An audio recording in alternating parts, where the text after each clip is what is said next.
Assalamualaikum warahmatullahi wabarakatuh. Halo teman-teman, jumpa lagi di Umpama Gicau, channel yang konsisten membahas murai batu dan informasi tentang dunia burung. Oke teman-teman, gimana kabarnya hari ini? Semoga teman-temanku semuanya dalam keadaan yang baik, selalu diberikan kesehatan, kebahagiaan, diberkahkan rezekinya dan dimudahkan segala urusannya. Amin. Teman-teman, seperti biasanya saya akan menanggapi komentar yang ditulis di kolom komentar YouTube. Ini dari Zahra Maidina R6V. Baru beli murai dari teman, bapaknya juara mulu. Kira-kira anaknya bisa juara juga tidak om? Lepas trotol ngeplong masih semaunya, tapi volumenya kenceng sama seperti bapaknya. Suun kalau dijawab. Oke, terima kasih ya atas pertanyaannya. Cukup bagus untuk pertanyaannya mengenai burung ya. Jadi teman kita ini beli trotolan dari indukan yang bapaknya itu juara terus, katanya seperti itu. Apakah anaknya ini bakal jadi burung juara? Mengenai terah, ini kan menyatukan dua gen ya, induk dan juga bapak. Anggap aja kalau bapaknya sering juara artinya ini kan burung bagus. Tetapi bagaimana dengan induk betinanya? Toh juga betina itu paling tidak juga menurunkan sesuatu pada anakan itu. Oke lah ya, kita positif thinking aja om. Kalau burung itu bapaknya itu sering juara, anggap aja burung itu sudah punya darah ya, istilahnya terah burung juara. Ya memang kebanyakan orang-orang itu beli burung trotolan dari terah-terah burung yang pernah jadi juara. Begitu harapannya memang nantinya burung itu jadi seperti mana bapaknya. Apakah itu 100% pasti terjadi? Belum tentu. Belum tentu. Maka ya itu tadi, kita positive thinking aja lah ya. Wong kita milih aja belum tentu benar, apalagi kalau tidak milih. Dan itu tadi ya. Jadi bukan hanya bapak, ibunya bagaimana, induk betinanya bagaimana. Karena itu kan penyatuan dua gen. Kalau mungkin ya, mungkin kalau berat di gen jantannya atau bapaknya, mungkin lah ya, kemungkinan besar burung itu punya karakter bagus, punya mental yang bagus. Ini kan sesuatu bekal yang ya kita ngerti lah, burung murai batu itu kalau dilombakan yang dipertaruhkan apa? Kan yang ditaruhkan mentalnya tuh ya. Anggap aja dia dapatkan gen dari induk jantan itu cukup banyak gitu ya. Dia punya mental bagus, punya karakter yang bagus. Ya mudah-mudahan lah burungnya jadi burung juara gitu ya. Cuman kalau seumpama induknya itu random yang betinanya ya, kebetulan betina ini dari indukan yang dulunya kurang bagus gitu ya. Ya mungkin saja nanti yang tadinya induk jantan itu bagus, karena gen betinanya cukup tinggi akhirnya ngikuti gen si induk betinanya gitu ya. Akhirnya mungkin bisa saja karakter kurang atau mentalnya kurang gitu. Nah, tetapi kalau kamu katakan di sini ini udah kayak mendekati lah, kayak mendekati induk jantannya dengan burung yang usianya masih pastol. Burung itu sudah punya power yang bagus seperti mana bapaknya. Kalau kamu sudah punya bahan burung bagus, karena mengenai murai batu yang istimewa, yang dia punya bakat lapangan, yang nantinya jadi burung yang stabil, jadi juara gitu ya. Ini kan bukan hanya soal rawatannya saja, tetapi memang calon rawatan ini juga penting kita pilih gitu loh ya. Milihnya apa? Yaitu burung dengan paling tidaklah darah-darah burung jawara. Ya. Nanti kita poles, kita rawat dia. Wong kita ngerawat, kita setting burung itu kan. Kalau kita bicara settingan harian, fungsinya kan ini anggap aja burung yang sudah mencapai titik birahi saja gitu ya.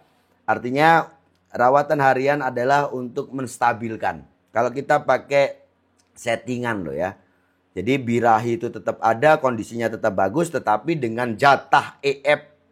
Ya, jadi EF itu memang kita jatah supaya birahi itu tidak terus meninggi, birahi juga tidak turun, tidak hilang gitu loh ya. Karena kalau birahinya terlalu down, itu nanti kita akan sulit juga untuk memulihkan atau mengejar birahinya itu lagi.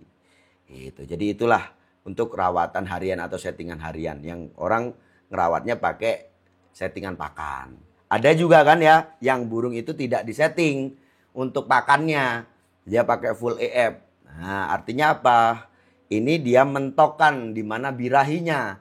Nah, nanti dia cari enak tidaknya di lapangan itu lebih ke rawatannya. Entah itu mainkan mandinya atau penjemurannya.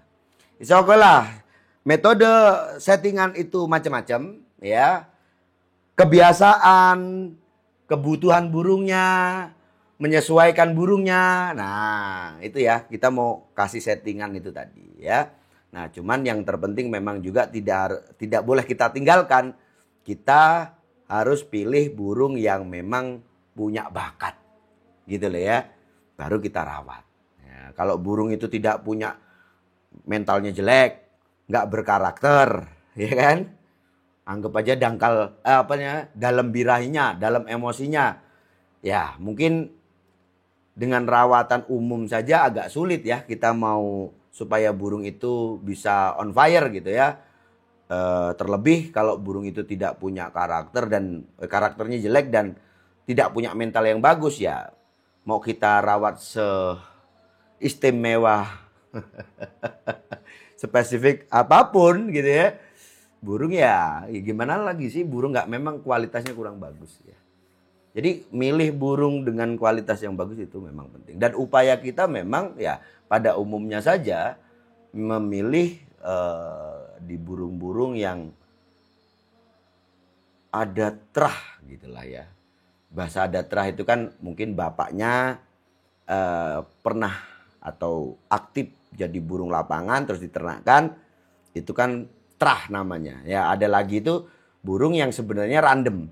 Random dulunya nggak ngerti ini dari peternak mana, intinya diternakkan. Nah kebetulan karena walaupun kita nggak bisa mastiin ini indukannya dulu bagus atau tidak, tapi ternyata setelah burung ini diternakkan, burung ini malah menghasilkan burung-burung yang yaitu tadi berkualitas, bermental bagus, berkarakter dan sebagainya. Nah ini kan mulai sekarang.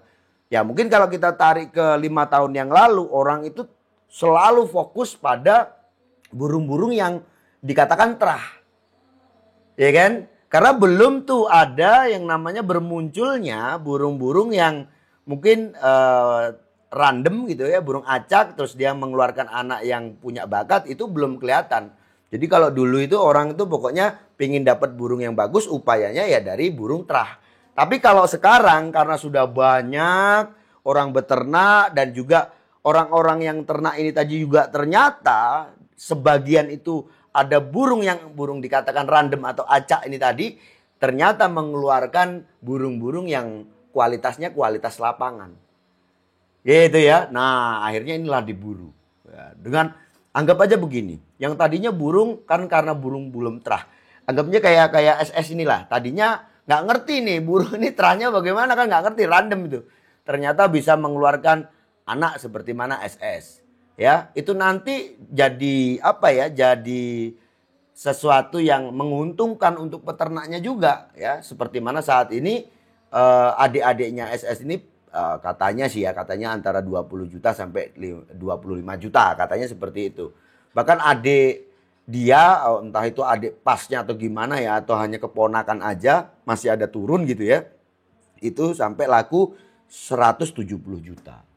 Yang tadinya orang tidak pernah memperhitungkan dengan burung itu gitu ya. Yang ternakan-ternakan itu belum, dia nggak mikir gitu ya, nggak tahu, nggak ngerti. Setelah dia bisa mengeluarkan ternyata anak yang berbakat,